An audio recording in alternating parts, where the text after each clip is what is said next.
পাকিস্তানের সামরিক বাহিনী, বিশেষ করে তাদের বিমান বাহিনী, আধুনিক প্রযুক্তি ও কৌশলগত সক্ষমতার মাধ্যমে আকাশে নিজেদের অবস্থান শক্তিশালী করেছে।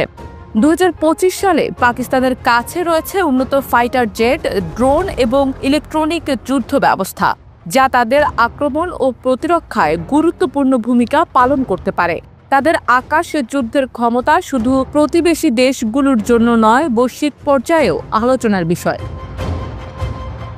পাকিস্তান বিমান বাহিনীর হাতে রয়েছে প্রায় 450টি যুদ্ধ বিমান, যার মধ্যে F-16 ফাইটিং ফ্যালকন এবং JF-17 থান্ডার অন্যতম। F-16 আমেরিকার তৈরি একটি জেট, 7.7 টন অস্ত্র বহন করতে পারে এবং এর রাডার ও ক্ষেপণাস্ত্র ব্যবস্থা অত্যন্ত নির্ভুল। অন্যদিকে চীনের সঙ্গে যৌথভাবে তৈরি JF-17 থান্ডার 5.5 টন পেলোড বহন করতে সক্ষম এবং এটি খরচ কার্যকর হওয়ায় পাকিস্তানের বহরে গুরুত্বপূর্ণ সংযোজন। এছাড়া J-10CZ, যা 7 টন অস্ত্র বহন করতে পারে, ইলেকট্রনিক যুদ্ধের শত্রুর সেন্সর অকার্যকর করার ক্ষমতা রাখে। পাকিস্তানের ড্রোন প্রযুক্তিও এখন উল্লেখযোগ্য। তাদের শাহপার 3 ড্রোন 30 ঘন্টা পর্যন্ত আকাশে থাকতে পারে এবং গোয়েন্দাগিরি থেকে শুরু করে শত্রুর ঘাঁটিতে হামলা চালানোর ক্ষমতা রাখে।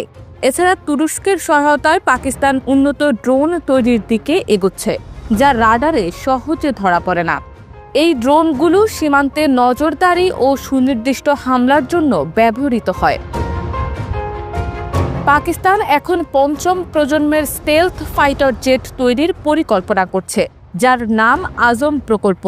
এই প্রকল্পে চীন ও তুরস্কের সহযোগিতা থাকলেও আর্থিক ও রাজনৈতিক অস্থিরতার কারণে এটি ধীর গতিতে এগোচ্ছে। তবে এই জেটগুলো রাডারে ধরা পড়বে না এবং উন্নত অ্যাভিওনিক্স ও ক্ষেপণাস্ত্র ব্যবস্থা দিয়ে সজ্জিত হবে।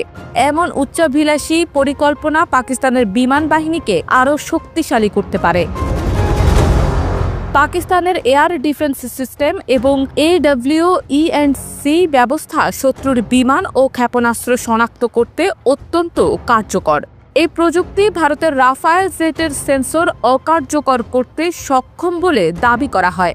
এছাড়া বাবর ক্রুজ মিসাইল, যার পরিসর 700 কিলোমিটার, স্থল ও সমুদ্রে নিখুঁত হামলা চালাতে পারে।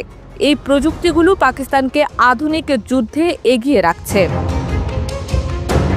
যদিও পাকিস্তানের বিমান ও ড্রোন প্রযুক্তি উন্নত, তবুও আর্থিক সংকট এবং রাজনৈতিক অস্থিরতা তাদের উচ্চাভিলাষে বাধা হয়ে দাঁড়াচ্ছে।